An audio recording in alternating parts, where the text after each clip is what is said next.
Muy buenos días, tengan todos al webinar del día de hoy. El día de hoy vamos a estar hablando de medición de la resistencia del sistema de puesta a tierra, métodos de verificación a cargo de la marca Fluke. Claro, pues parte de los entrenamientos que damos como escuela del patrón. Bueno, les comento, mi nombre es Paul Ávila, yo soy ingeniero eléctrico actual encargado de la línea de productos Fluke para la región. Espero que este webinar sea de mucha utilidad. Si tienen cualquier consulta durante el mismo, por favor escríbanla en el chat y a la brevedad posible les voy a estar contestando. En caso de que alguna se me quede por ahí, la voy a estar revisando al final del webinar. Y en caso de que sea necesario, les voy a estar contestando por medio de correo electrónico. Vamos a ver cuáles son las medidas típicas que se utilizan para una correcta verificación del sistema de puesta a tierra. Antes de seguir, por favor, les pido el favor de que me confirmen de que la imagen se ve bien y que el audio se escucha correctamente.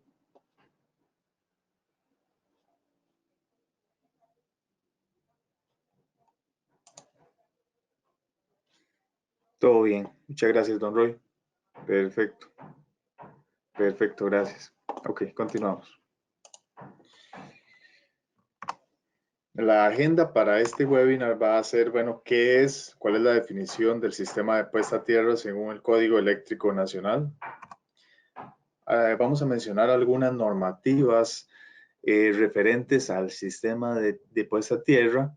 Algunas de ellas se relacionan con el dimensionamiento de un correcto sistema de puesta a tierra, mientras que otras son útiles para ver cuáles son las medidas mínimas aceptables en una correcta instalación y verificación del sistema de puesta a tierra. Como recomendación yo les diría, traten de apuntarlas, traten de conseguirlas y leerlas, pues les van a ayudar en sus trabajos para a la hora de realizar sus estudios, sus informes, tengan una correcta referencia y puedan sustentar sus trabajos con dichas normativas. Les adelanto, al final de esta presentación también les vamos a estar enviando material referente a medición del sistema de puesta a tierra, notas de aplicación de Fluke. La misma presentación se la vamos a estar enviando por correo electrónico por parte de nuestro departamento de mercadeo del patrón. Vamos a ver por qué es necesario utilizar un sistema de tierra físico, por qué también es, una vez que se tiene el sistema de tierra físico, verificarlo con el tiempo. Algunos conceptos básicos sobre la tierra, valores recomendables, etcétera. Cuáles son los métodos de verificación que existen, los más utilizados, los que se puede llevar a cabo con las herramientas Fluke. Medida de la resistividad del terreno, por qué es importante medirla y cómo se mide, qué equipo nos da esta medición. Consejos y además les voy a presentar una lista. Normalmente estas charlas, estos webinars se enfocan alrededor de más del 90% en información de educación hacia los usuarios. Sin embargo, muchos me han pedido en algunas de las charlas que pues se inscriben porque quieren ver qué hay nuevo, qué soluciones da Fluke. Por lo tanto, al final vamos a presentar un pequeño brochure de los equipos de puesta a tierra que tenemos en el mercado y cuáles son las diferencias entre ellos para que los consideren en caso de que requieran de adquirir uno. También les comento, nosotros tenemos algunos equipos de demostración en la oficina y si fuera necesario y lo consideran conveniente, les podemos estar visitando en sus lugares de trabajo para que llevemos a cabo mediciones y les podamos asesorar de la mejor manera. Ok. Sistema de tierra, de puesta a tierra según el Código Eléctrico Nacional. En el artículo 100 del Código Eléctrico Nacional del año 2008 en español, se menciona que una conexión a tierra es una conducción conductora, ya sea intencional o accidental, entre un circuito eléctrico o equipos y la Tierra, o algún cuerpo conductor que sirve en lugar de la Tierra. ¿Qué podemos tomar de esta definición? Y lo más importante de toda esta definición que nos da el Código Eléctrico Nacional es que una conexión a tierra puede ser intencionada o accidental. Obviamente que la conexión que nosotros buscamos es que sea intencional, que nosotros estemos seguros de que intencionalmente hemos aterrizado los equipos para que a la hora de que alguna persona toque una carcasa eléctrica o una parte donde podría fluir electricidad, no se descargue esta por su cuerpo, creando una conexión a tierra accidental y por ende provocando daños en la persona que recibe la descarga. Recuerden que la muerte de una persona se puede dar con menos de un cuarto de un amperio, 250 miliamperios, durante 5 segundos es suficiente para provocar la fibrilación ventricular y por ende la muerte. Pero además de eso pueden provocar muchísimas otras reacciones. Por ejemplo, podría provocar pues, los famosos desgarros que se dan en los músculos, quemaduras, reflejos involuntarios, golpes, etc. Por eso hay que evitar que estas corrientes hacia la Tierra sean accidentales por el paso de la corriente en el cuerpo humano. En la mayor medida posible tenemos que verificar que esta conexión sea intencional y a lo largo del tiempo siga actuando de la manera en la cual fue diseñada y fue instalada en un principio. ¿Ok? Algunas de las normativas referentes al sistema de puesta a tierra que me gusta mencionar son las siguientes. Bueno, por supuesto que el Código Eléctrico Nacional, en este momento ya en Costa Rica, supongo que tenemos en este webinar personas también de Panamá, de Nicaragua o quizás de algún otro país. Al menos en Costa Rica estamos ya adaptados al Código Eléctrico Nacional. Actualmente cambió al Código Eléctrico Nacional 2014 en español. Sin embargo, desde el año pasado y en años anteriores era el Código Eléctrico Nacional 2008 en español. En este se dice cómo se debe de hacer una correcta instalación del sistema de puesta a tierra, cuáles son los grosores permitidos de las varillas, las longitudes, cuáles son los métodos recomendables, cuáles son no solo los recomendables, sino los permitidos para una instalación de la puesta a tierra en las instalaciones. Por ende, el Código Eléctrico Nacional se vuelve ley. Es algo que se debe de cumplir en Costa Rica. Algunas otras normativas como IEEE 142, IEEE 80 o IEEE 665 vienen a ser guías tanto para el aterrizamiento de sistemas de potencia comerciales e industriales como la IEEE 80, que es una guía para la seguridad en aterrizamiento para subestaciones en corriente alterna. Sin embargo, también la IEEE 80 da una guía sobre cómo se debe de dimensionar un correcto sistema de puesta a tierra. Recordemos que antes de instalar una varilla o una configuración típica, tipo delta, tipo pata de gallo, una línea de 3 electrodos, donde creamos que la resistencia de puesta a tierra va a ser la mínima permitida, debemos de hacer un dimensionamiento correcto del sistema de puesta a tierra. Aquí me detengo nada más un segundo para recordarles que en esta presentación vamos a ver cuáles son los métodos de verificación de un sistema de puesta a tierra existente ¿Y cuál es un método que existe para comenzar con este dimensionamiento? Sin embargo, esta presentación no es un curso para dimensionar el sistema de puesta a tierra.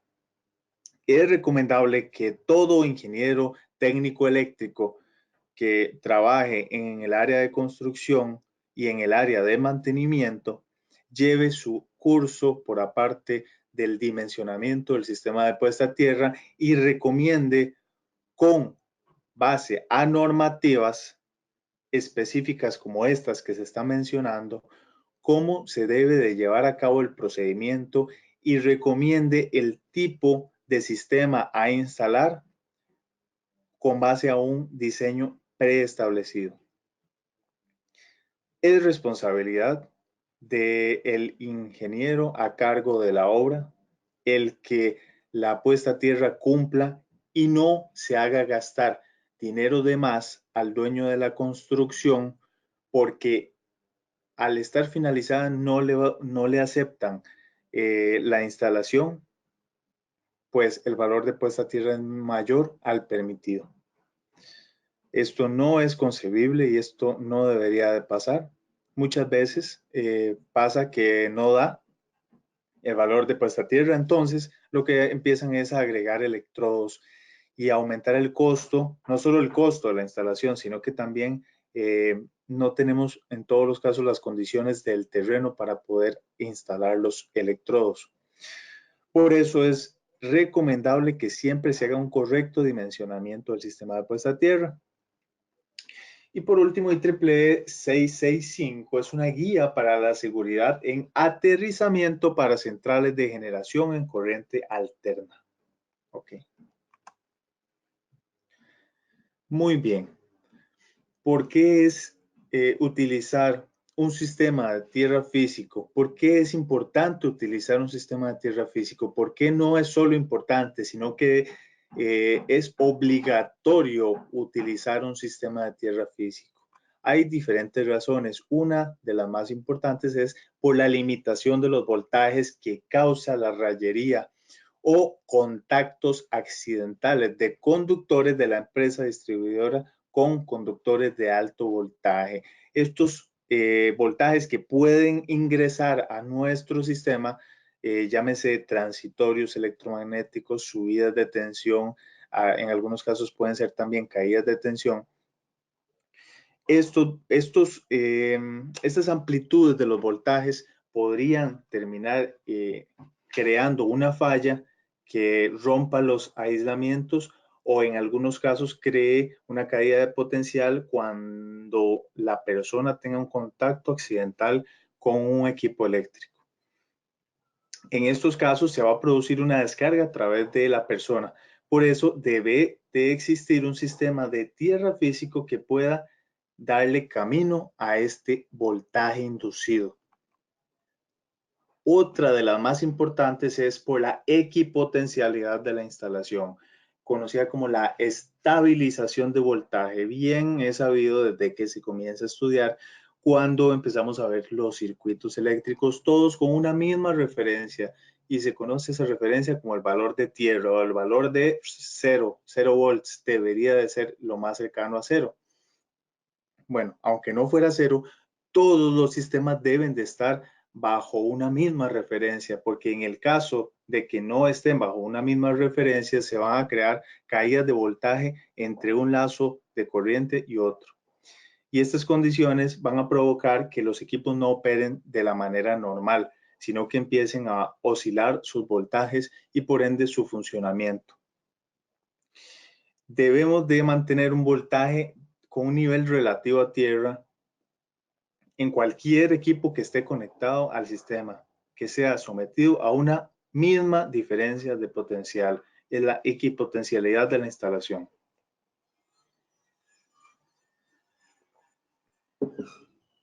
Sumamente importante. Otra de las razones del por qué es importante utilizar un sistema de tierra físico es para facilitar la operación de algunos dispositivos de sobrecorriente. Existen fusibles o disyuntores termomagnéticos o relés inteligentes, si son un poco más costosos, pero estos determinan el voltaje que pueda pasar por el conductor de tierra, y en ese caso, cuando se encuentra algo superior a lo permitido, ellos se disparan para proteger el lazo. Ok. Ahora, más allá de todas estas definiciones, lo más importante del por qué es utilizar un sistema de tierra físico importante es la seguridad personal. Este es el propósito principal de la instalación o sistema de tierra física.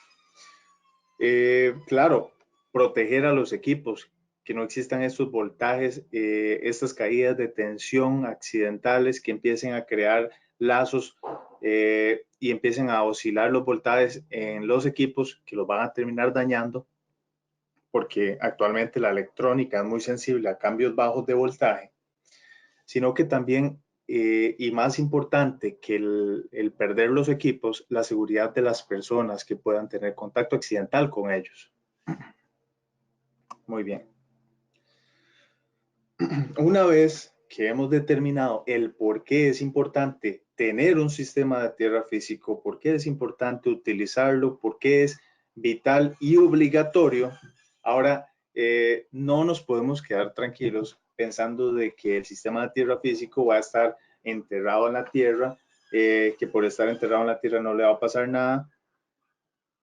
¿Por qué? Porque existen muchísimos factores que van a terminar dañando las conexiones, los puntos de agarre, los materiales que se instalaron pueden llegar a oxidarse, el mismo efecto de la temperatura, de la humedad, de los químicos que pueda contener la tierra, las conexiones que se hacen entre el sistema de puesta a tierra y la varilla, pues son mecánicas, a lo largo del tiempo pueden fallar.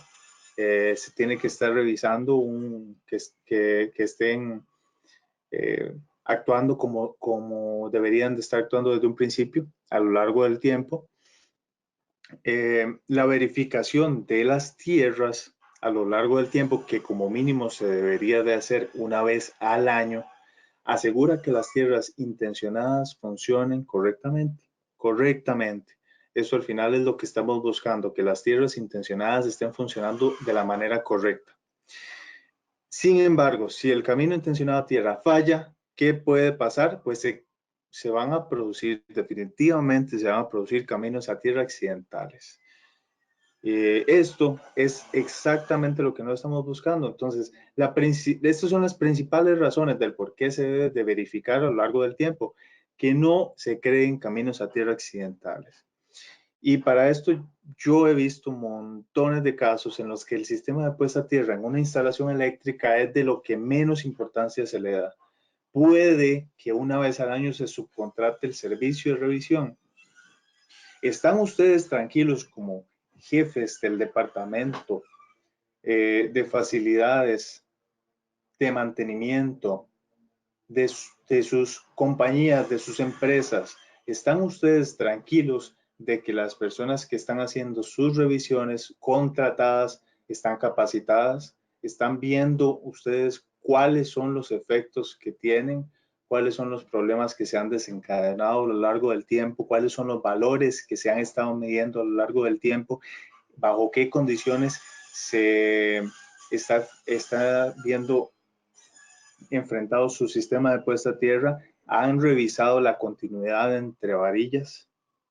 ¿Han revisado si hay corrientes de fuga hacia el sistema de puesta a tierra?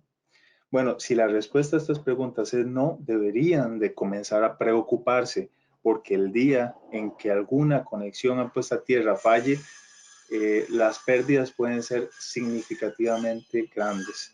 Desde pérdidas de equipos hasta pérdidas humanas, que es lo más importante que deberíamos de estar revisando. Que esto no es posible que llegue a pasar. Muy bien. Algunas de las razones para verificar la tierra, además de estas, es que se estima, por ejemplo, que si ustedes están en un programa de mejoramiento vamos a ver, de eficiencia energética, mejoramiento de costos relacionados a la factura eléctrica o ver efectos de los problemas que puede causar la calidad de energía eléctrica sobre sus instalaciones, se estima que al menos el 15% de los problemas encontrados en calidad de energía, que estamos hablando de variaciones de voltaje, variaciones de corriente, variaciones de frecuencia, van a estar relacionados con las tierras. Por ende, en la mayoría de los casos, es recomendable cuando se encuentran problemas de calidad de energía eléctrica comenzar revisando que su sistema de puesta a tierra se encuentre operando bien. Para mí, como ingeniero responsable, no me conviene para nada empezar un análisis de calidad de energía sin antes haber revisado mi sistema de puesta a tierra. ¿Por qué? Porque antes de comenzar a buscar problemas, tengo que arreglar los que ya puede que estén ahí. Ok. Las descargas atmosféricas provocan los famosos transitorios, picos muy rápidos de voltaje que pueden llegar hasta 8000 voltios o más. Estos picos de voltaje afectan a las instalaciones eléctricas y año con año provocan pérdidas económicas millonarias y pérdidas de producción. Por eso tenemos que verificar que estos picos de voltaje tengan un camino asegurado hacia tierra y que no vayan a ingresar a nuestros equipos.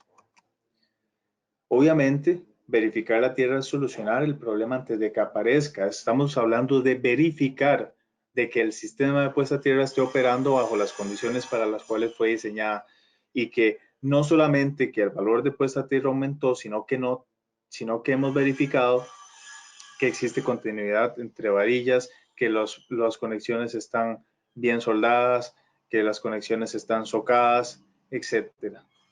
Que la misma puesta a tierra desde nuestro puramente sistema de puesta a tierra hacia los equipos está llegando de la mejor manera.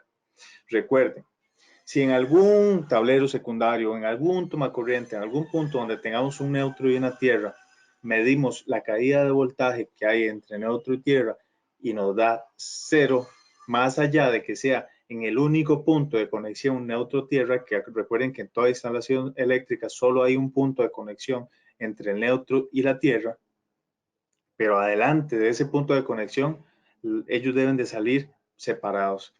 Si adelante, aguas abajo sería en este caso, del punto de conexión neutro-tierra, o sea, hacia las cargas, encontramos que la caída de voltaje entre el neutro y la tierra es de 0 voltios, tenemos que empezar a preocuparnos porque esto no es normal.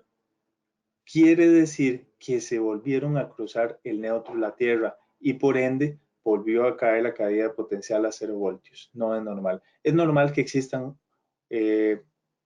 voltajes pequeños entre el neutro y la tierra, distanciados del punto de conexión común.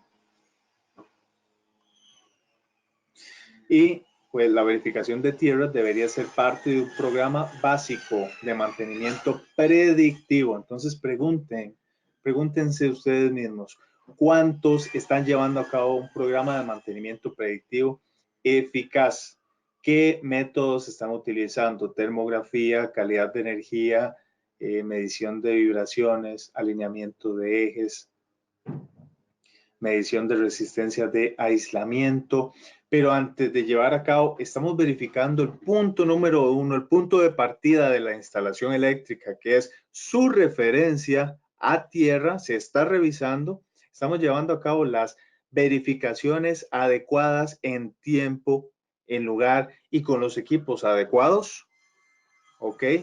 Si no es así, deberían de preocuparse porque la tierra física es la parte más importante de la instalación, es la que nos va a dar la seguridad de que vamos a poder operar de la manera correcta. ¿Cuál entonces creen ustedes que sería un buen valor de resistencia de puesta a tierra? Bueno, estamos diciendo que problemas se dan cuando la tierra o la resistencia de la tierra tiende a aumentar. Entonces, los mejores valores se dan a resistencias más bajas. Entre más bajo sea el valor de resistencia de puesta a tierra, va a ser mejor nuestro sistema. Lo ideal es que fuera de 0 ohms. Sin embargo, no existe ningún elemento que no tenga resistencia. Por lo tanto, vamos a tratar de colocar las mejores condiciones para que la resistencia sea lo más bajo posible. Pero ¿cómo le mejoramos las condiciones al sistema de tierra? Bueno, es un conjunto de algunos factores, principalmente aspectos económicos y aspectos físicos. Vamos a ver, la NFPA y el Instituto de Ingenieros Eléctricos y Electrónicos recomienda que una resistencia de puesta a tierra sea de 5 ohms o menos. Y ojo, 5 ohms no es el valor más fácil de obtener. Para llegar a 5 ohms se debe de hacer un dimensionamiento correcto, ver qué tipo de terreno es en el que se va a construir, las capas por las cuales está compuesto, eh, en qué lugar del terreno es donde mejor se adaptaría el sistema de tierra físico, eh, cuáles son los elementos o el tipo de sistema que se está instalando, sea varillas, sea placas, cuántas varillas, en qué forma están distanciadas, etc. En el sector de telecomunicaciones, a menudo se considera que 5 ohms o menos igual es un valor adecuado. Entonces tenemos aquí factor común, tanto NFPA como IEEE y sector telecomunicaciones consideran que 5 ohms o menos es un valor adecuado. Vean qué importante, porque 5 ohms, les repito, no es el valor más fácil de obtener. Sin embargo, el Código Eléctrico Nacional, que principalmente y en muchísimos casos es un valor pues de referencia mínimo, eso sí, estamos hablando de mínimo, no una recomendación, mínimo aceptable, menos, más bien, mayor que 25 ohms, no se acepta. Tienen que hacer algo más para mejorarlo, pero no se acepta menos, pero más que 25 ohms.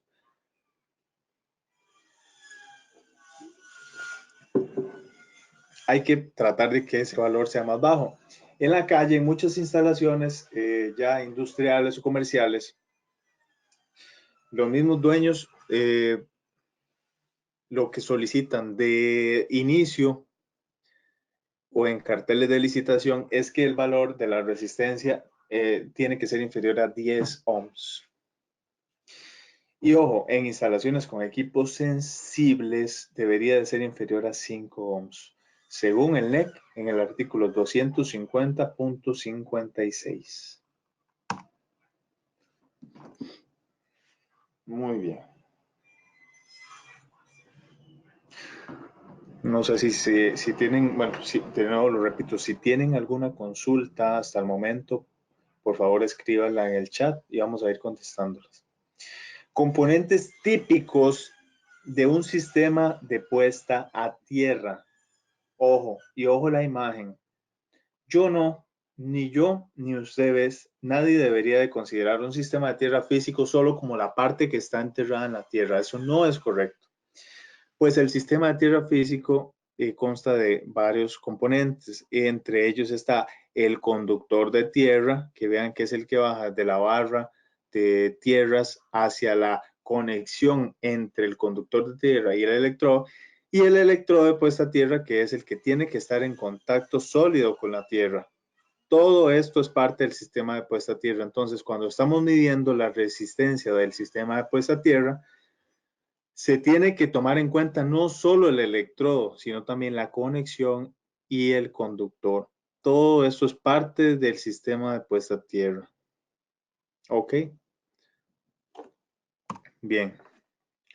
Ahora, ¿qué afecta a la resistencia de tierra? Y como vimos anteriormente, esto que lo afecta, pues va a valer con respecto a los aspectos económicos y físicos del sistema, que es parte de lo que se tiene que tomar en cuenta. Según el Código Eléctrico Nacional, se requiere que el mínimo en longitud para el electrodo a instalar sea de 2.5 metros de longitud. Pero hay otras 4 variables que afectan a la resistencia de puesta a tierra del sistema de tierras. No solamente la longitud, pero ya vemos, tenemos un mínimo, no se pueden poner varillas más pequeñas que eso. Varilla, famosa varilla Copperwell.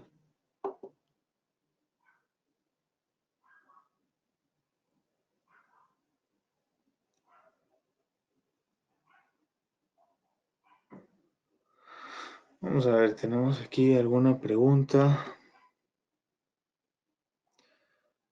Dice don Ricaurte Meneses, tener un sistema de puesta a tierra con dos bajantes convencionales de varillas y uno adicional con tierra mejorada, ¿mejora todo el sistema en sí? Vamos a ver, don Ricardo, es una pregunta,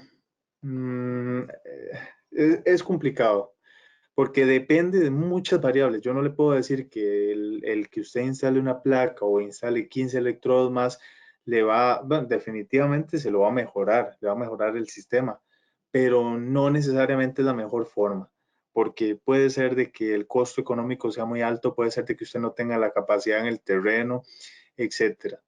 Por eso, la única forma de que yo le puedo decir va a mejorar realmente y se va a ver en cuanto a porcentaje de mejoramiento es haciendo un correcto dimensionamiento del sistema de tierra físico. Y eso es una muy buena pregunta porque se relaciona exactamente con los parámetros o las variables que vamos a dar a continuación. Para que ustedes se den una idea, la longitud o profundidad de un electrodo de tierra es uno de los factores más importantes, ya que solo el duplicar la longitud puede reducir la resistencia hasta un 40%. Entonces, vea, estamos usando varillas de normalmente 3 metros, que es lo que más se consigue en el mercado. Sin embargo, el duplicar esa longitud podría mejorar la resistencia de puesta a tierra hasta en un 40%, o sea, podría ser mucho menor. ¿Por qué no es típico utilizar varillas tan largas? Porque realmente es complicado en muchos terrenos poder ingresar toda esa varilla. 3 metros se vuelve bastante complicado y entre más larga, más difícil.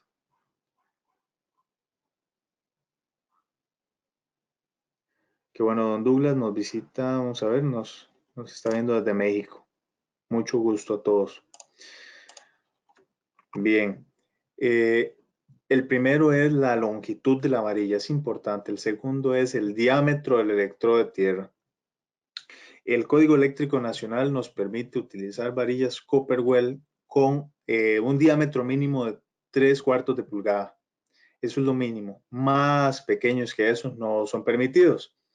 Ahora vean que el duplicar el diámetro, o sea, entre más gruesa sea esta varilla, se va a reducir la resistencia con solo un 10%. Entonces, sí, pues se va a mejorar, pero vamos a ver qué tan caro va a ser el aumentar ese diámetro el doble eh, contra lo que vamos a recibir de beneficio, que es un 10%. Es aquí donde tenemos que aplicar el sentido común y ver si vale la pena hacer la inversión por un doble de diámetro para mejorar tan solo un 10% y esto nos mejora realmente el problema que tenemos o pues va a ser una medida paliativa porque en poco tiempo ese valor podría aumentar por las condiciones que ya les mencioné anteriormente, que es normal que se desgaste el sistema de tierra físico en el tiempo y que aumente el valor.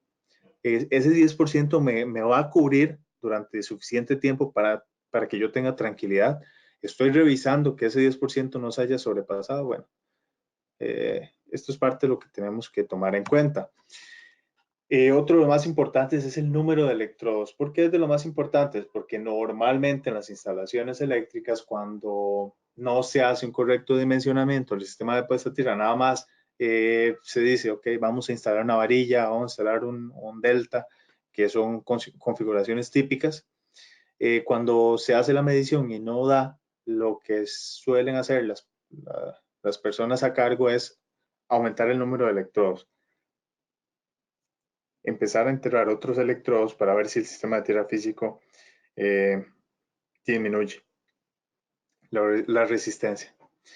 Para aumentar la eficiencia, distribuir los electrodos adicionales a distancias al menos iguales a la profundidad de los electrodos de tierra. Estos de los errores típicos encontrados.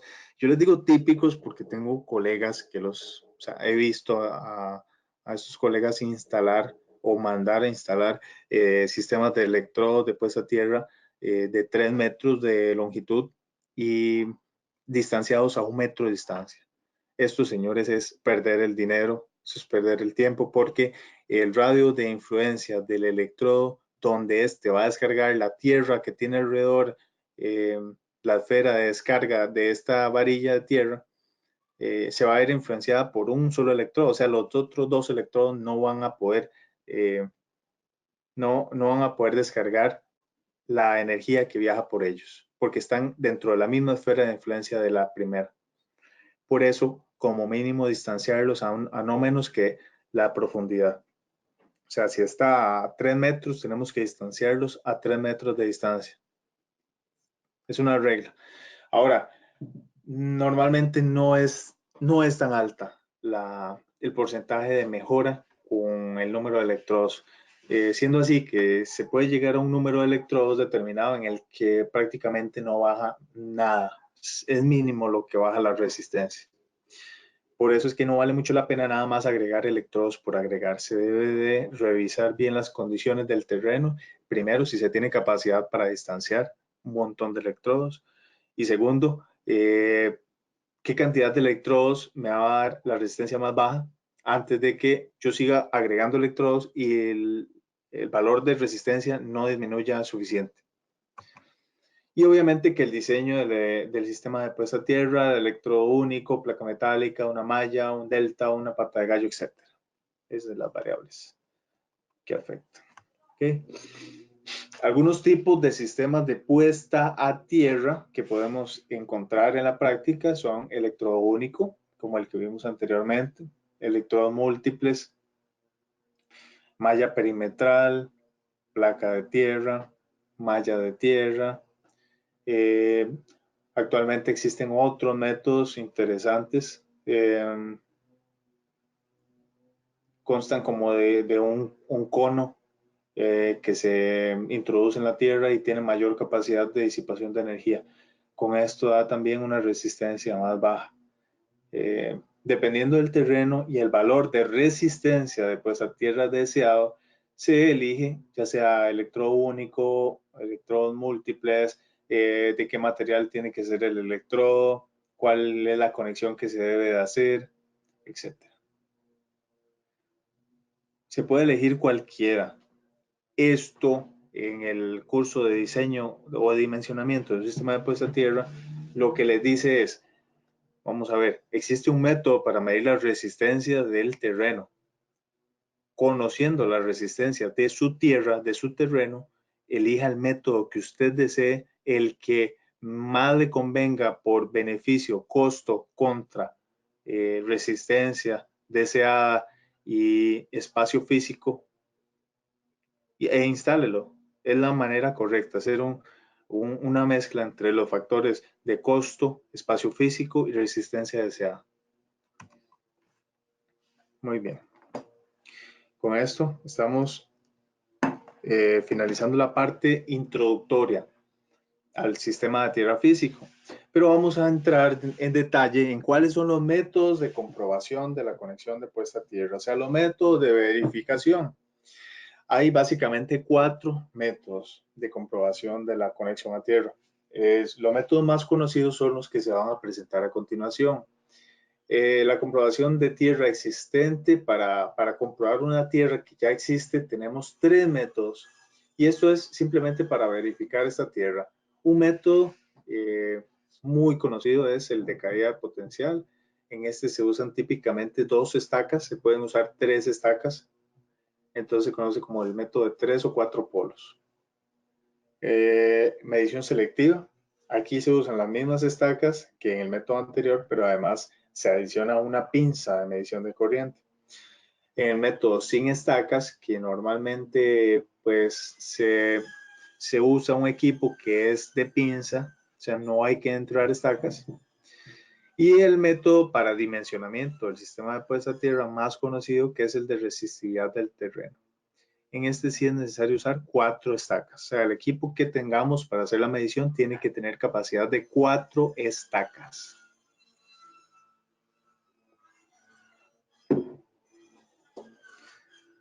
Vamos a ver, tenemos alguna pregunta por aquí.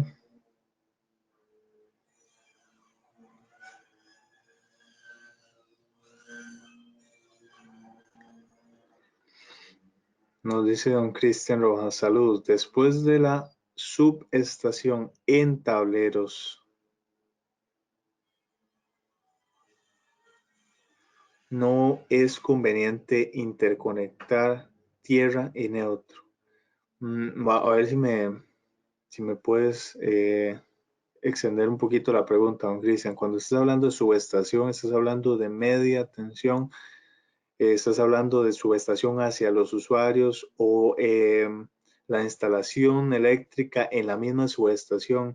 No, no la entiendo muy bien, pero te explico. La parte que te comenté de conexión neutro-tierra es la que se da en baja tensión. Cuando estamos hablando de, vamos a ver, instalaciones que se acoplan al NEC, instalaciones residenciales, instalaciones comerciales, instalaciones industriales. El NEC te dice que solo debes de conectar el neutro con la tierra en un único punto. Normalmente el sistema de puesta a tierra se conecta con el neutro y ya tenemos una referencia del neutro y la tierra. El neutro sale referenciado a tierra independiente y la tierra sigue su camino para darle seguridad a todos los equipos. Okay. Sí, don Servio Peralta nos dice que si le podemos enviar una copia. Vamos a estar enviando la presentación, vamos a estar enviando algún otro complemento para que para ustedes sea de bastante utilidad y lo puedan seguir, puedan seguir leyendo.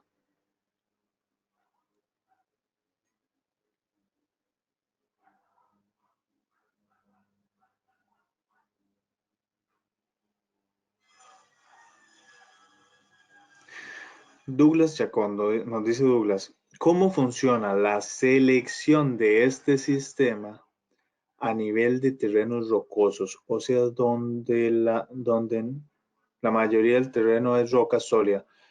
Don Douglas, ¿cuál sistema, ¿a cuál sistema te estás refiriendo? Ah, ok. En este caso, sí, nos dice don Douglas que cómo se selecciona el sistema de tierra física donde tenemos entornos rocosos. Lastimosamente, don Douglas, te tengo que comentar que en esta charla no estamos hablando de cómo se selecciona el sistema de tierra físico ni cuál es la correcta instalación, sino que, bueno, hablamos un poquito de eso para tener la noción, pero principalmente en este webinar estamos hablando de los métodos de comprobación de un sistema de tierra físico existente. Para terrenos rocosos, para otros tipos de terreno, para ver cómo se selecciona, es recomendable llevar el curso de dimensionamiento del sistema de tierra físico.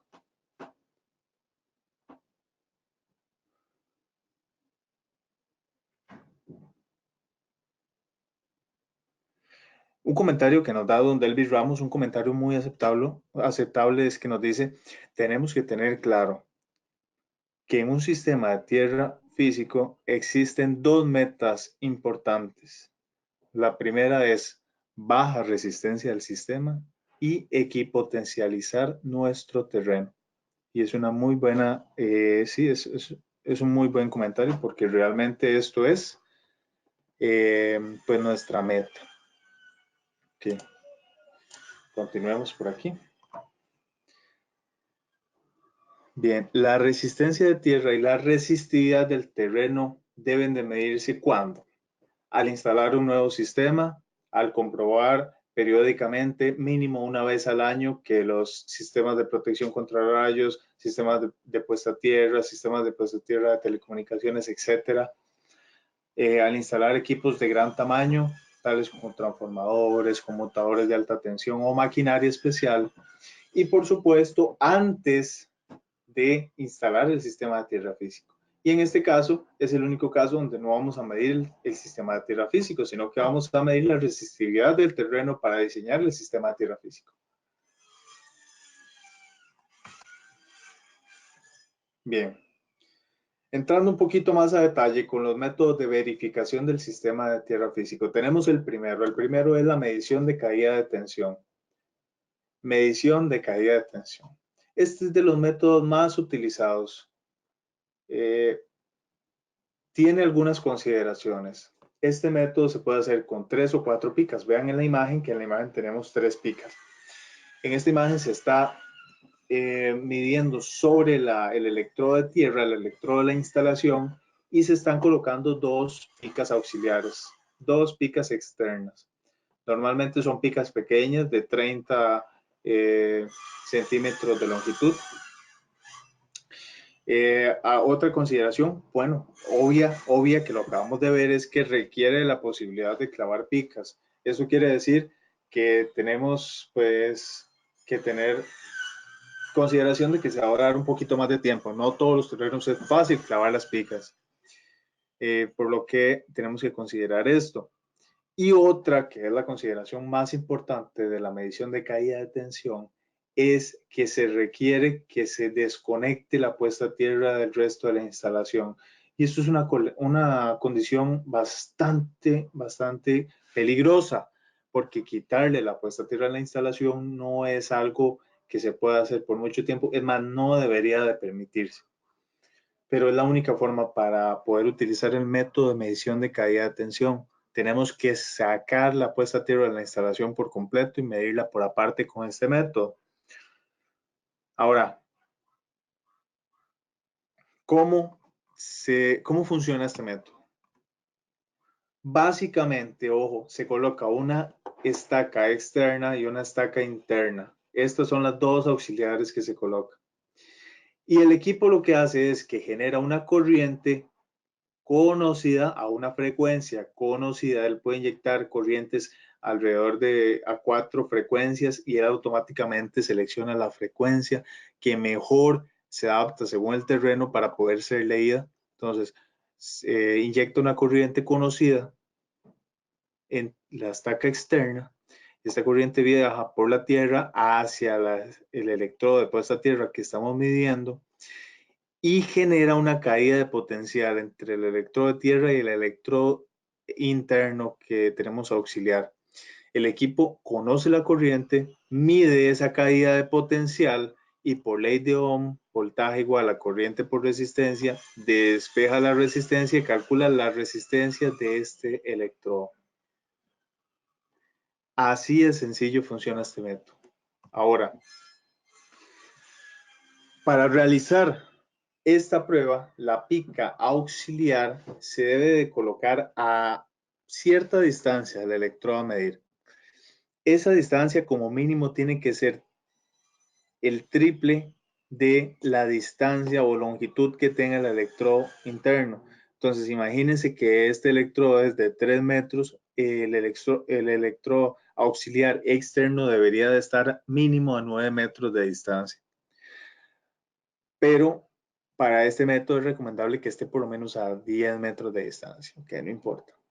Ahora estamos hablando de valores mínimos, señores, no nos vayamos a los mínimos siempre, porque los mínimos nos van a dar el resultado más desfavorable.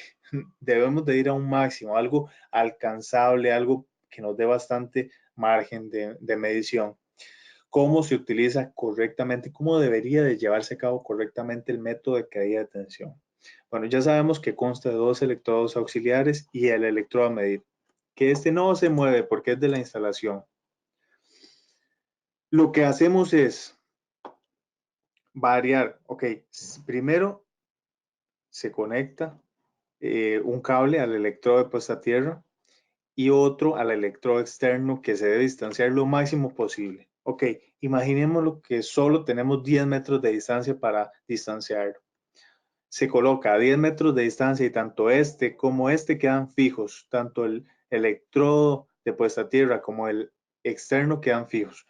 Sin embargo, el electrodo interno auxiliar sí debe de estarse variando en el terreno.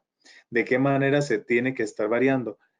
Cada 10% de distancia entre estos dos electrodos, entre el de puesta a tierra y el externo, cada 10%, y se tienen que tomar 10 medidas para hacerlo de la manera correcta. ¿Ok? Se tienen que tomar 10 medidas. Entonces, primero, se coloca aquí a 1 metro de distancia. Normalmente, cuando está a 1 metro, sigue estando dentro del área de influencia de descarga que tiene, o la esfera de influencia que tiene el electrodo de puesta a tierra. Como está tan cerca de esta esfera de influencia, la resistencia o la caída de potencial que se crea entre el electrodo de puesta a tierra y este electrodo interno, esta caída de potencial va a ser muy baja. Entonces, normalmente les va a dar un valor de resistencia muy bajo. A 2 metros, el valor de resistencia va a tender a aumentar. 1 metro, 2 metros, 3 metros, y así sucesivamente. Va a ir aumentando conforme se va alejando, cada 10%. ¿Ok? Conforme se sigue alejando, la idea es que llegue a un punto, ¿ok? Se hacen todas estas mediciones, vean que cuando ya va llegando al electrodo externo, más bien la caída de potencial va a tender a infinito, porque va a estar completamente alejado y más bien llegando aquí, a la fuente. Entonces va a tender a infinito. La idea de este método, señores, es la de encontrar, tratar, una vez que se obtienen todos los valores de resistencia cada 10%, tratar de graficarlo y tratar de encontrar esto. Una parte de la curva donde se comporta de la manera más lineal posible dicha curva. En esta parte de la curva es donde nosotros tenemos el valor de resistencia válido, medible. ¿Cómo se obtiene esta curva? Pues poniéndolo cada 10%. Ahora, si se pone a 10 metros, normalmente va a ser difícil conseguir esto, una parte recta. Normalmente se va a conseguir una curva como esta. Cada vez sigue aumentando, entonces es muy difícil ver en qué parte se mantiene lo más horizontal posible, lo más recto, no es posible. Entre más se aleje el electrodo externo del electrodo de puesta a tierra que se está midiendo, más fácil va a ser ver que se vea esto, que es lo que estamos buscando. Sí, sí, don Carlos, Carlos Humberto, te vamos a estar enviando la presentación con todo gusto. Ok, esto es lo que tenemos que buscar. Una parte donde el valor de resistencia sea válido, que podamos tener ciertas resistencias que estén dentro de un mismo rango. Entonces, por ejemplo, aquí estamos midiendo a 4 metros y aquí vamos por 6 metros, 7 metros y aún el valor de resistencia se conserva muy parecido. Mientras que a 3 metros era muy bajo y a 7 metros ya era muy alto. Esto es lo que tenemos que buscar con el método de caída de tensión. No simplemente venir y decir, lo voy a poner este a 20 metros y voy a poner este a la mitad y ahí está mi resistencia. Puede ser que sí, puede ser que aquí esté a 20 metros aquí y que cuando lo colocamos a 10 metros, o sea, a la mitad, que estuviera en la parte lineal. Podría ser que sí, pero podría ser que no. Y no lo podemos saber a menos de que hayamos tomado un 10% de mediciones de todas las mediciones y graficado. Ahora, esta es la manera convencional, esta es la mejor manera de hacerlo graficando, porque es la manera en la que nosotros vamos a poder ver y tomar la consideración del valor de resistencia de puesta a tierra.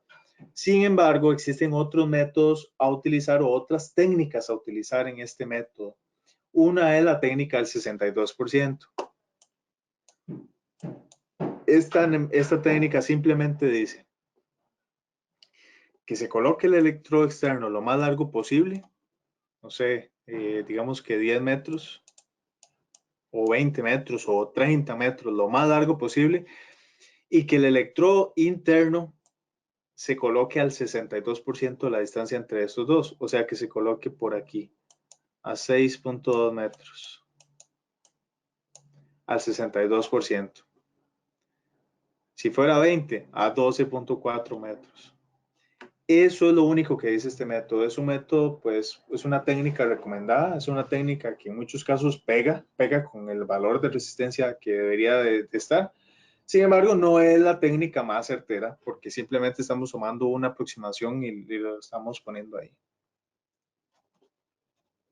Pero es útil, es necesario que a la hora de hacer sus informes especifiquen cuál técnica están utilizando para la medición del valor de la resistencia de puesta a tierra.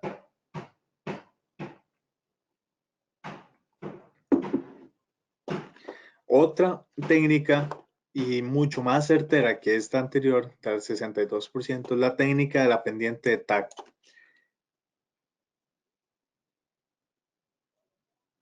En esta técnica se utilizan tablas, las tablas de TAC. Estas tablas son de acceso gratuito, están en internet, se las vamos a terminar pasando en los materiales que les vamos a pasar después del webinar. Básicamente funciona así. Hay que encontrar una pendiente. ¿Cómo se encuentra esta pendiente? Se mide el valor de la resistencia a 60%, o sea, si está a 10 metros de nuevo, al 60% es medir la resistencia. Aquí está la resistencia que le da primero a 6 metros, o sea, al 60%. Digamos que esa resistencia es de, no sé, 2 ohm. Luego hay que medirla al 40%, o sea, aquí a 40, o sea, 4 metros. Digamos que el valor de esa resistencia subió y que ahora es de 4 ohm.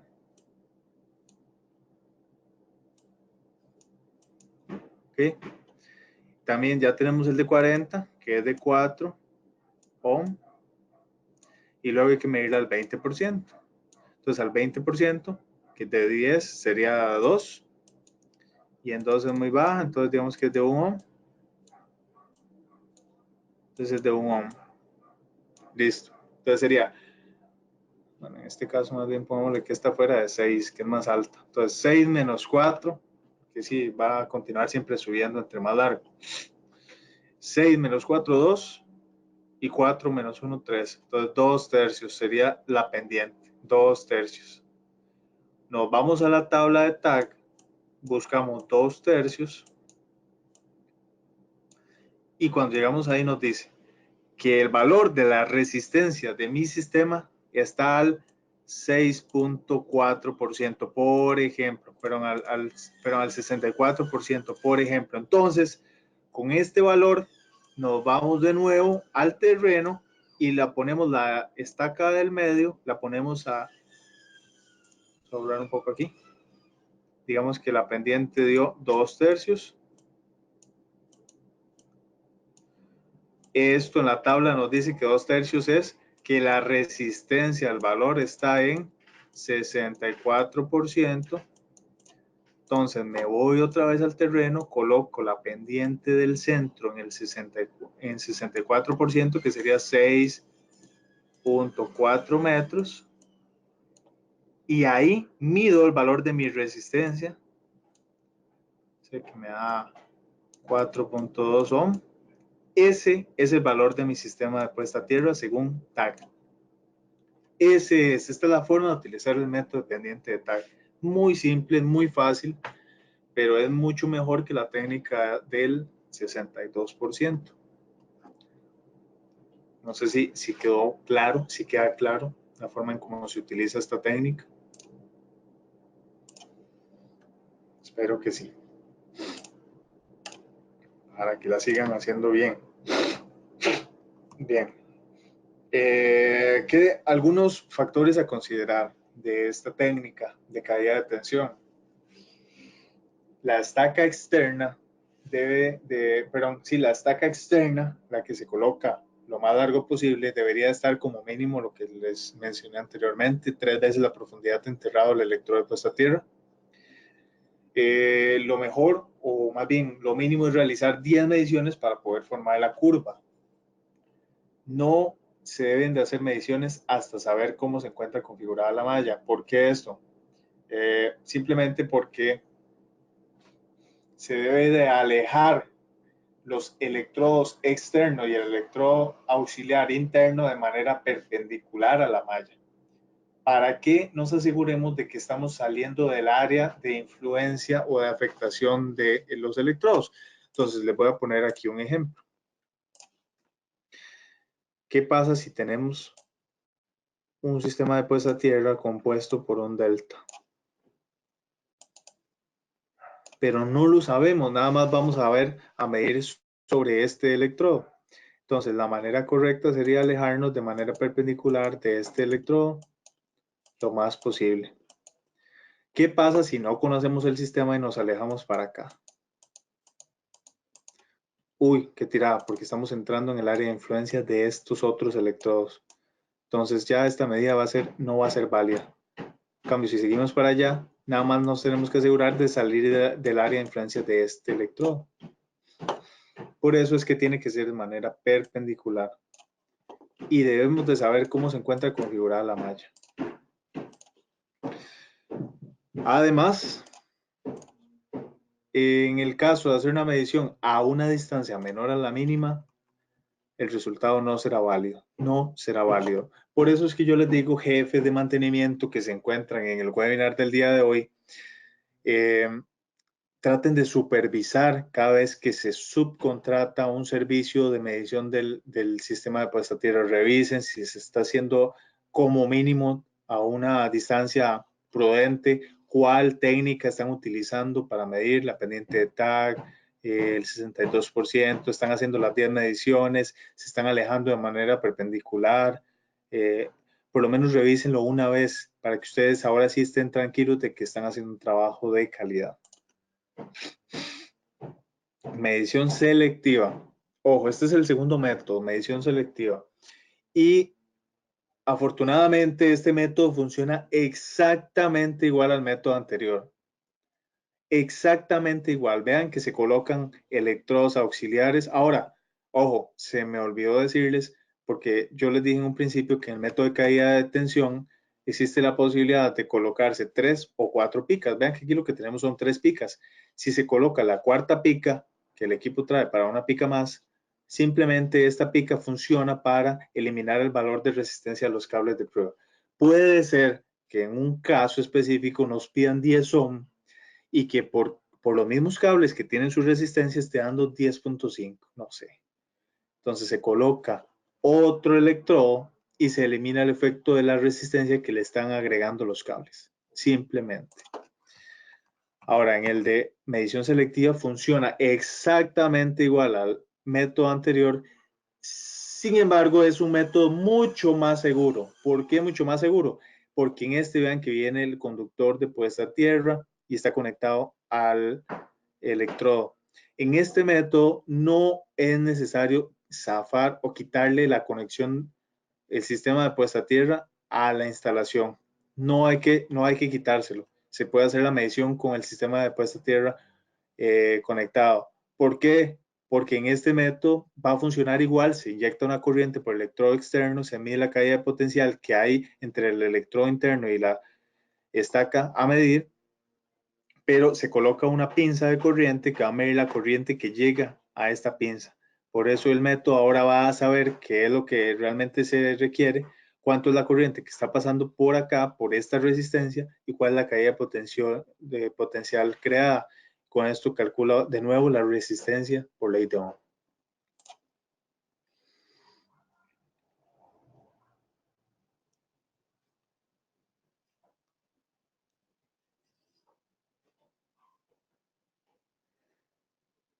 Sí, sí, sí. Don Dale Solano nos dice, Dailer, perdón.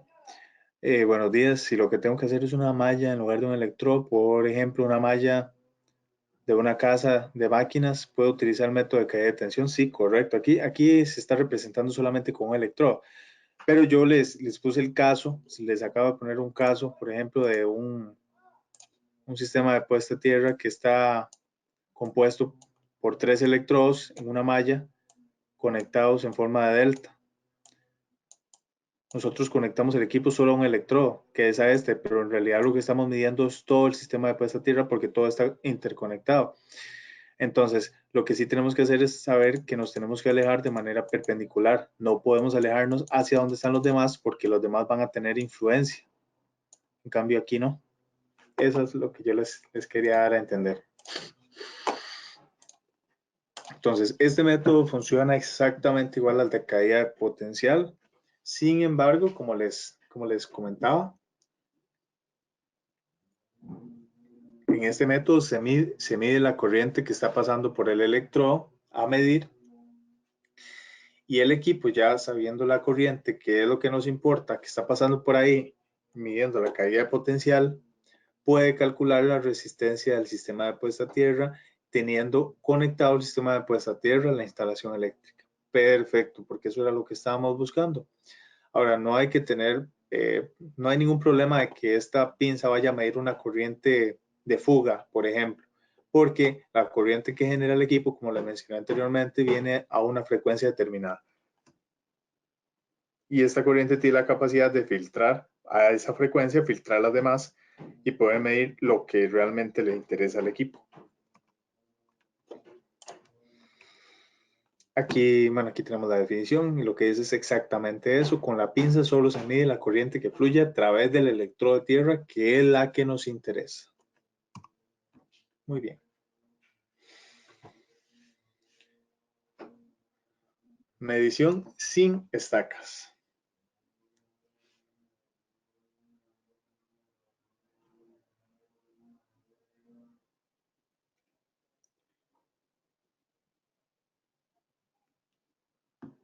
Vamos a ver, la técnica de medición sin estacas.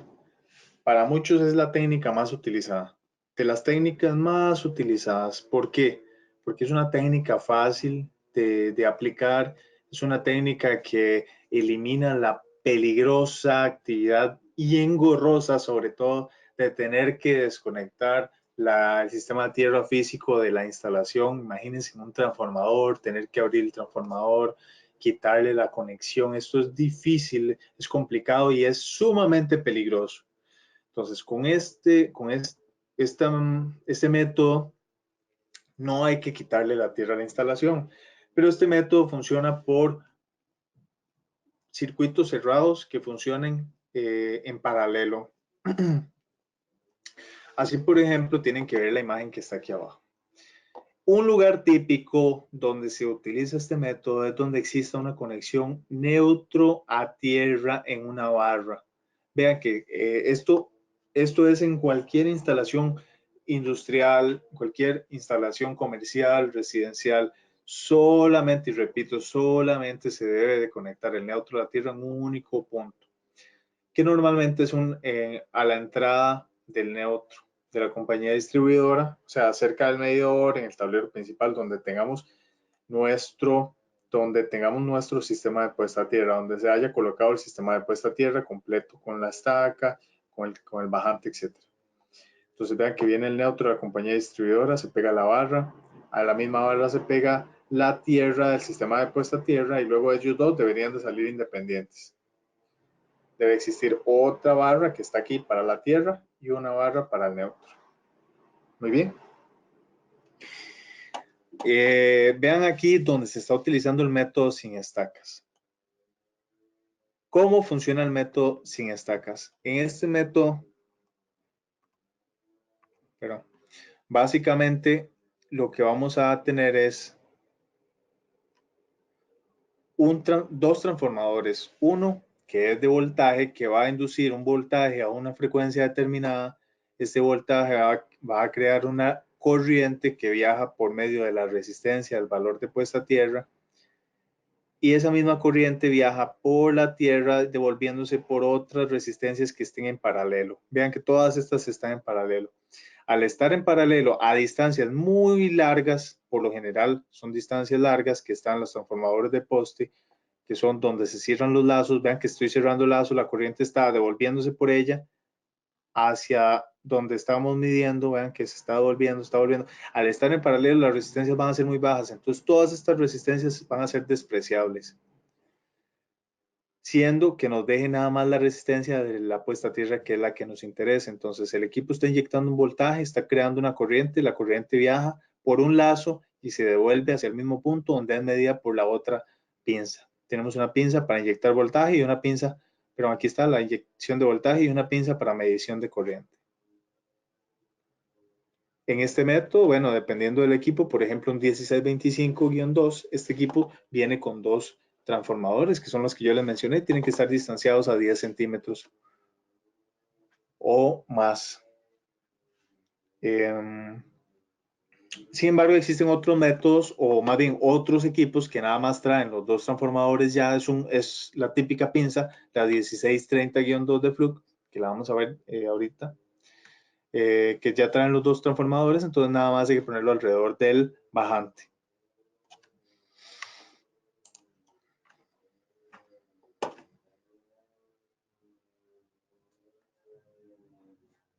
Muy buena pregunta, nos dice don Renato Pravia.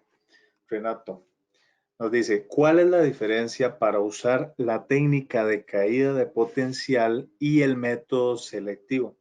Y la única diferencia, Renato, y es una muy buena pregunta, es esta. Se lo voy a mostrar de nuevo para que vean.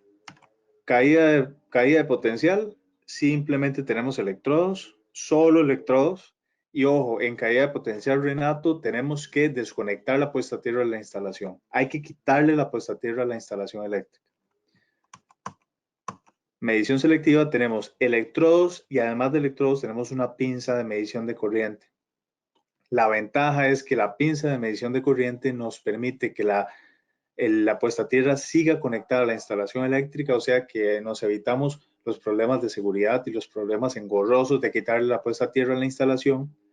La puesta a tierra puede seguir conectada a la instalación porque con la pinza podemos medir la corriente que pasa por ella y ahora sí pues hacer el cálculo de manera correcta, sin la necesidad de quitarle la puesta a tierra. Esta es la principal diferencia. Entonces, en la mayoría de los casos, yo creo que lo que es conveniente es utilizar la medición selectiva, a menos de que tengamos la posibilidad de quitarle la puesta a tierra durante un programa de mantenimiento donde se pueda hacer un paro programado a las labores diarias, porque dejar a una instalación sin puesta a tierra, ¿qué pasa? Crea, como lo vimos desde un principio de la presentación, tierras accidentales y esto es lo que estamos evitando desde un principio.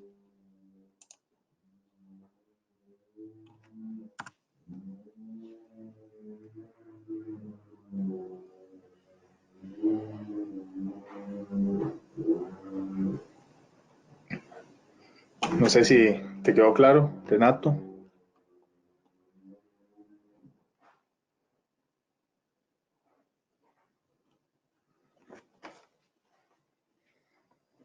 Ok, perfecto.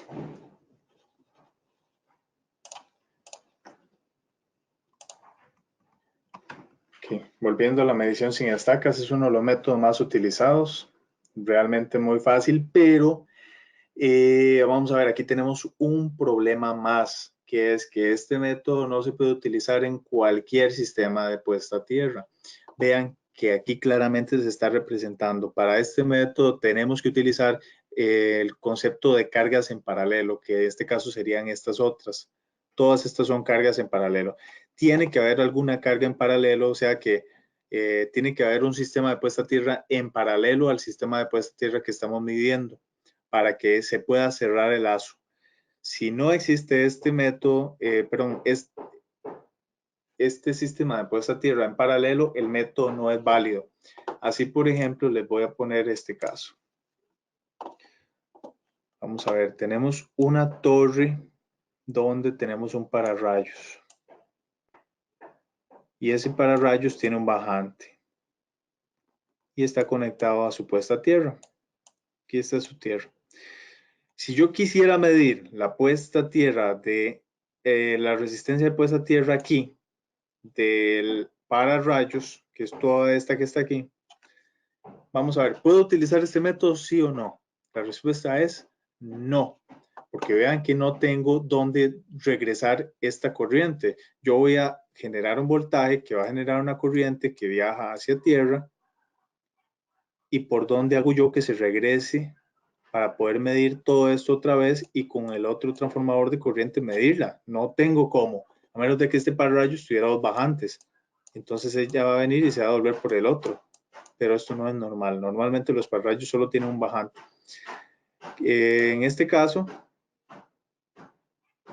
yo no puedo utilizar este método sin estacas. No se puede utilizar. Tendría que utilizar un método con estacas de referencia.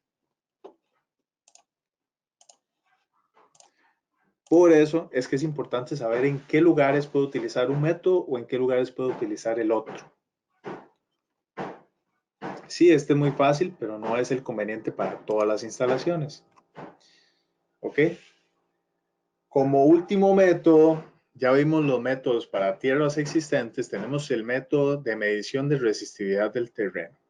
En el de resistividad del terreno, bueno, ya en este no vamos a medir ningún sistema de tierra físico existente, más bien vamos a ver cómo se encuentra la tierra en el terreno, qué tal está la resistencia, qué tanto puede disipar energía esa resistencia, para con esto calcular la resistividad, que es de las variables necesarias para poder dimensionar un correcto sistema de puesta a tierra. El método que utiliza el equipo Fluke, es el método conocido como Wegner, que fue diseñado por Frank Wegner en la Oficina de Normas de Estados Unidos desde 1915. Y sí, desde 1915 es el método más utilizado, más aceptado y prácticamente el único que se utiliza para medir la resistividad del terreno. Hay otros, pero este es el más utilizado a nivel mundial. El equipo, ojo, en este equipo tenemos que poner 4 estacas. Aquí el equipo tiene que venir con las 4 estacas. No todos los equipos traen para hacer este método. Entonces tenemos que contar con un equipo que tenga las 4 estacas. Y aquí estamos hablando 4 estacas externas. Son 4 estacas pequeñas. El equipo va a generar una corriente que él mismo conoce a una frecuencia determinada a través de las 2 estacas externas. ¿Ok? Estaca externa, genera corrientes. Y va a medir la caída de potencial de voltaje entre las 2 estacas internas de conexión a tierra física. O sea, inyecta corrientes y mide voltaje aquí. Utilizando la ley de Ohm, el comprobador Fluke calcula la resistencia que hay en el terreno. Muy fácil. Ahora, una vez con la resistencia, tenemos que tomar en cuenta estos otros parámetros. Bueno, con la resistencia lo que estamos buscando es calcular la resistividad. El cálculo de la resistividad sí es un cálculo que tenemos que hacer a mano. Se puede hacer a mano, se puede hacer en una hoja de Excel. Ya ahí, si ustedes buscan en Google Excel de cálculo de resistividad, de una vez les va a cargar esta fórmula y nada más hay que meter estas variables. ¿Cuáles variables? A, donde A viene a ser la distancia entre electrodos en metros, o sea, esta. Distancia entre electrodos en metros. Vean que siempre tiene que ser la misma. Entre todos los electrodos tiene que ser la misma distancia. B, profundidad de enterrado del electrodo en metros. Entonces vean que normalmente se comienza con 1/3 de A. O sea que si A es 1 metro, esto va a ser 1/3, que es alrededor de 30 centímetros, que es lo que miden las varillas. Y R, la lectura que les dé el equipo en ohms. Entonces, una vez que se distancian todos los electrodos en una dirección, en otra dirección, horizontal, vertical, diagonal, en todas las direcciones posibles que podamos tomar y apuntar, se van a tender a calcular todas las resistividades del terreno en cada una de esas direcciones. Si A entre B, o sea que la distancia entre electrodos en metros entre la profundidad de electrodos, si A entre B es menor a 20, dice que hay que usar toda esta fórmula grande. Pero si A entre B es mayor a 10 o mayor a 20, se puede utilizar la fórmula pequeñita, donde la fórmula pequeña es 2pi por R, por la resistencia que dio, por la distancia entre electrodos, que es la fórmula simplificada.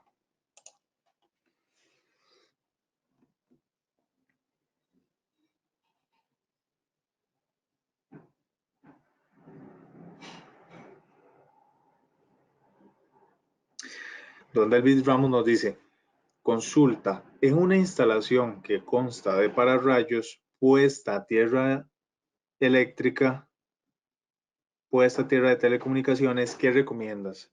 ¿Los sistemas de puesta a tierra separados o unidos y de qué forma?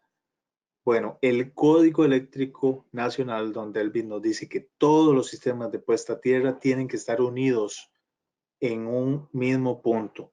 O sea, normalmente se utilizan unas barras colectoras de sistemas de puesta a tierra, los TGV. Estas barras lo que hacen es que usted pueda venir con su cable desde cada una de las puestas a tierras y todas las una en un mismo punto y de ahí parta para la equipotencialidad de toda su instalación. Tiene que conectar todas las puestas a tierras. Ahora, si usted lo que quiere es verificar correctamente cada puesta a tierra, sepárela déjela independiente de las demás, mida para verificar el valor independiente de cada puesta a tierra y luego vuelva a unirlas para que la instalación continúe operando de la mejor manera. Eso sí es correcto.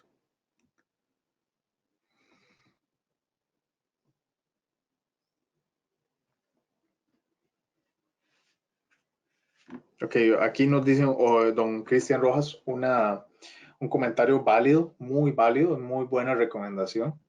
Para estos métodos es recomendable primero remover la capa vegetal. Pues sí, simplemente por una razón. La capa vegetal puede que a la hora de la construcción no continúe, y además de que los electrodos que estamos introduciendo al terreno tienen una longitud determinada, que por lo general es de 30 centímetros, o sea que lo ideal es que estén lo más enterrados posibles. Siendo así, la capa vegetal va a dar un valor de resistencia diferente que el de la tierra, que tiene diferentes capas, que es la que nos interesa. Okay. Muy bien. Algunos consejos de medida, consejos que tienen que tomar en cuenta a la hora de llevar a cabo las medidas. Consejo número 1.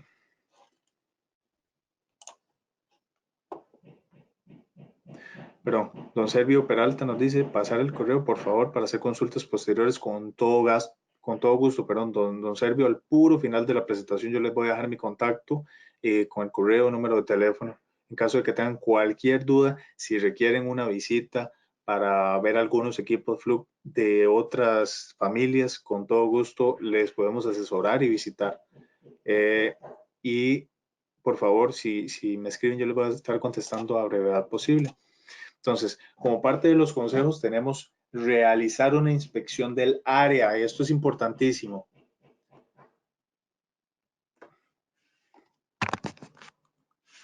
Denme un segundo que parece que está descargando.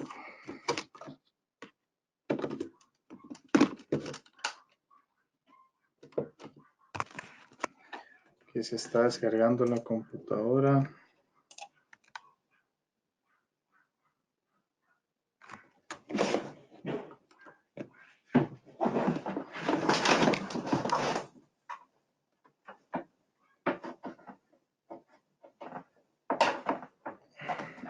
Ok. Estamos bien. Entonces, ¿por qué es importante estar revisando, haciendo una inspección del área? Esto por varias razones. Una de las razones más importantes es que, como vimos desde un principio, tenemos que tener una medición perpendicular al sistema de puesta a tierra físico. Si nos vamos a ir de manera perpendicular, la manera correcta es hacerla en una línea recta, no desviarnos, no tomar, hacer un zigzag. Tiene que ser de manera perpendicular y en línea recta. Entonces tenemos que detectar si hay obstáculos, si nos estamos metiendo a un terreno de un vecino, si hay árboles, cercas, etcétera. Tenemos que verificar el área y las construcciones para ver si ahí es posible realizar nuestro sistema de tierra físico.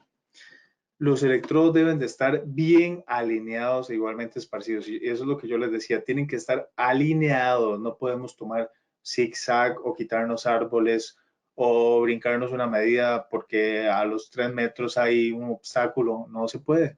Ahora, les voy a dar un consejo que no lo mencioné anteriormente. Es un consejo sumamente válido y es al mismo tiempo es un mito que se conoce como, vamos a ver, estamos hablando de que tenemos que meter electrodos en la tierra. Una pregunta típica o algo que se escucha mucho en la calle es que los electrodos que se introducen en la tierra, número uno, no se pueden mojar. No se puede mojar el terreno porque puede que el valor de resistencia medido se distorsione. Lo que sí es cierto es que el electrodo de puesta a tierra de la instalación, el electrodo que estamos midiendo, no se puede mojar. Ese electrodo se tiene que quedar intacto a como está instalado. Lo que sí es mentira y lo que sí se puede hacer es mojar el terreno donde vamos a introducir los electrodos auxiliares. Eso sí es posible para que sea más fácil de introducir el electrodo y la medida va a ser exactamente la misma. No va a haber ningún problema. ¿Okay? Todas las estacas deben de estar enterradas a una misma profundidad y quedando la menor cantidad metálica expuesta. O sea que tienen que tratar de enterrar lo más posible la estaca auxiliar para que se asegure un contacto íntimo entre la estaca y el terreno. Los electrodos deben de estar limpios, libres de óxido para tener un buen contacto con el terreno, y es aquí donde yo les digo, cuando saquen los electrodos externos de la tierra, tienen que darles un correcto mantenimiento, limpiarlos, guardarlos de manera correcta, no dejarlos a la intemperie, etcétera. Que se cuiden para que les duren más.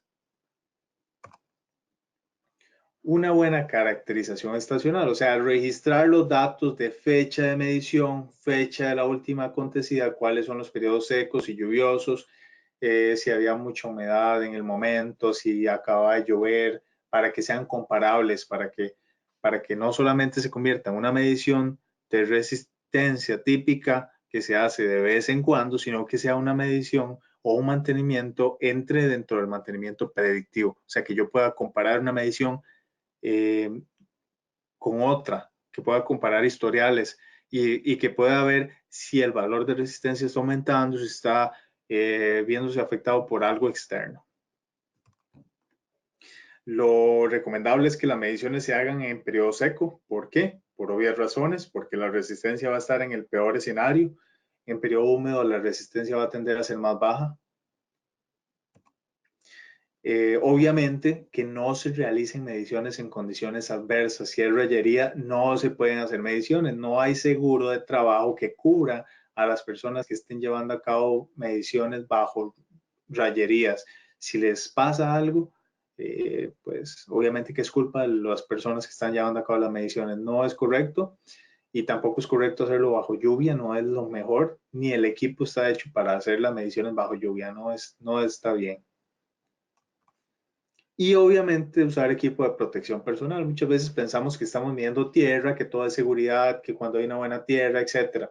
Pero puede ser de que se esté llevando a cabo entre dos personas y cuando una persona está inyectando los electrodos, la otra persona está distraída y la persona que está con el equipo le da test, le inyecta un voltaje y puede provocar problemas en la otra persona. Entonces siempre es importante usar el equipo de protección personal. Aquí tenemos un brochure pequeño con las características que tienen cada uno de los medidores de Fluke. El medidor sin picas es el Fluke 1630-2. Vean que lo único que puede hacer él es medida sin picas. Bueno, además de eso, él puede medir corriente de fuga a tierra. Puede registrar datos, tiene comunicación Fluke Connect, o sea que puede ponerse el equipo a medir y registrar los datos para subirlos a la nube. No tenemos que estar cargando papel y lápiz y haciendo las mediciones típicas y tradicionales porque el equipo de una vez guarda los datos y los historiales. Esa es la función que tiene él. Después está el equipo 1621, que este equipo lo que hace es medición de resistencia de puesta a tierra de 2 polos, de 3 polos y a frecuencia media de 128 Hz simplemente. O sea que son las mediciones típicas. No puede hacer resistividad del terreno. Después sigue el 1623, este sí puede hacer todas las mediciones. Además, este no puede hacer esta otra, que es la medición sin picas. Ya con este sí, puede hacer las mismas de 2 polos, de 3 polos, de 4 polos, la medición selectiva, que es la de los 3 polos con una pinza de corriente. Tiene memoria y puerto USB. Y pues puede hacer de la resistividad del terreno. Y por último, el 1625-2, que es el más completo, las ventajas que le da es que puede medir resistencia. Esta resistencia lo que hace es que la mide a 55 Hz. Eso lo que hace es que la resistencia sea mucho más precisa y además puede hacer un cambio automático de frecuencias desde los 94 Hz hasta los 128. O sea que él puede determinar cuál es la frecuencia a la que está llegando la mejor resistencia y medirla de manera mucho más rápida que las demás. Estos dos ya pueden hacer medición de la resistividad del terreno. Normalmente el equipo que más se vende, que se vende muchísimo, es el 1625-2, porque con este podemos hacer medición sin picas, medición con picas, medición de resistividad del terreno, mediciones rápidas de frecuencia, cambio automático de frecuencia, medición precisa de resistencia que lo hace automáticamente, etc. Este es el equipo más completo. Y el equipo se vende en kit. Este es el kit que trae. tanto el 1623-2 como el 1625-2 viene con las 4 picas, viene con un bulto donde se guardan todos los accesorios, las 2 pinzas para hacer la medición sin estacas, vienen con los cables de conexión cortos, cables largos de 25 y 50 metros, el equipo. Y vean que aquí también tiene espacios para guardar las estacas. Entonces lo que se hace es que se limpian y se guardan aquí mismo para llevar todo en un mismo lugar. El equipo viene con 2 años de garantía. Bueno, aquí les estoy dejando mi contacto. Paul Ávila, como les comenté, yo soy el ingeniero a cargo de la línea Fluke para Albatron. Vamos a quedarnos un rato. Esta es mi extensión, este es mi correo. Nos vamos a quedar un rato contestando algunas preguntas que puedan tener por ahí. Por favor, apunten el contacto y si tienen alguna otra que me quieran hacer por aparte o solicitar alguna visita, con todo gusto les vamos a estar visitando. A la brevedad posible nos ponemos en contacto.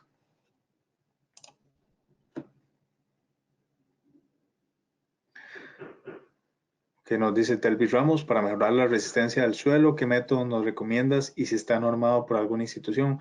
De nuevo, ok, vamos a ver. Es una muy buena pregunta, don Delvis. Lo que pasa es que aquí nos estamos metiendo en el terreno de dimensionamiento, de puesta a tierra. Existen algunos, vamos a ver, algunos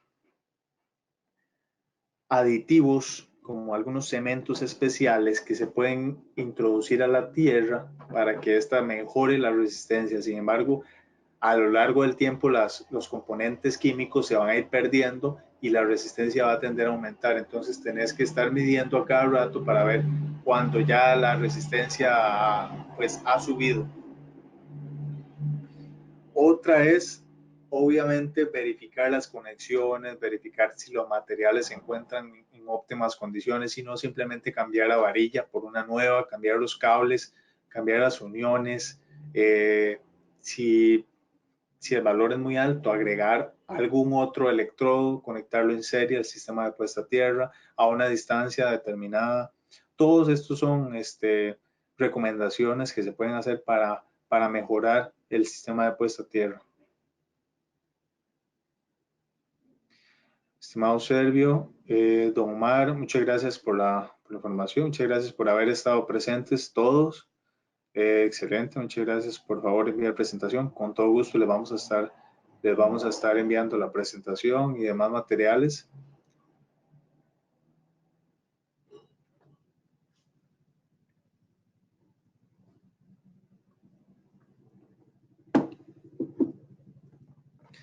Estén pendientes porque próximamente vamos a tener algunos otros webinars. Vamos a ver, vamos a tener de termografía el próximo martes, tenemos uno. El 17 de diciembre tenemos uno sobre calidad de energía. Y en tardes de café, vamos a tener una tarde de café el 11 de diciembre sobre detección de fugas de aire comprimido, gas y vacío. Esta va a ser dada en conjunto entre Fluke y Festo.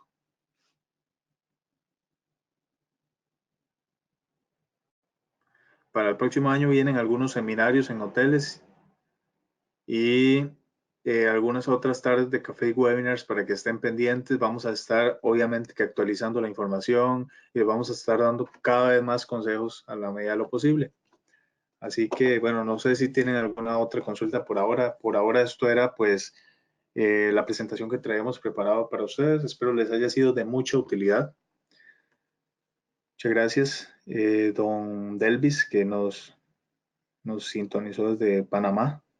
Saludos a todos los panameños, los nicaragüenses y obviamente que a los ticos, al que también nos vio desde México. Mucho gusto a todos. Don Joseph Alfaro nos dice si podemos realizar presentación en campus. Sí, señor, es otra de las opciones que tenemos. No sé qué institución nos estás visitando, pero sí, tenemos también la opción de, si creamos un grupo grande, un grupo bonito, podemos ir a campo a realizar presentaciones con todo gusto. Lo hemos hecho con universidades como parte de Escuela Albatrón, lo hemos hecho en algunas otras instituciones grandes como el ICE, Compañía Nacional de Fuerza y Luz. Tenemos una opción sí, interesante de cursos que podemos brindar hacia los usuarios, que la idea es que continúen actualizando sus conocimientos, que se den cuenta de qué herramientas hay en el mercado y que pues adquieran herramientas de calidad, que al final es lo que les va a dejar un buen trabajo y que tengan eficiencia en sus labores. Excelente, la idea es comprar un equipo que se adapte a nuestros servicios y claro, les podemos dar una presentación similar a esta y les podemos asesorar de la mejor manera para que compren lo que más les conviene. Entonces, con todo gusto, don Joseph, por favor, si lo deseas, puedes escribirme un correo y vamos a coordinar. Servio Peralta nos dice, estoy llamando de Guayaquil, Ecuador, y voy a comprar un nuevo medidor de resistencia de puesta a tierra. Ha sido muy útil esta conferencia. Qué bueno, don Servio. Eh, lastimosamente el patrón no tiene operaciones en Ecuador, pero en Ecuador tenemos hay otro distribuidor de Fluke, entonces sí, tendrías que contactarlos a ellos. El medidor, el que yo les recomiendo es el 1625-2 porque pueden hacer todas las mediciones. Don Douglas Chacón, muchas gracias por la información, muy útil. Gracias a usted también por habernos visitado y espero que estén presentes en los siguientes webinars.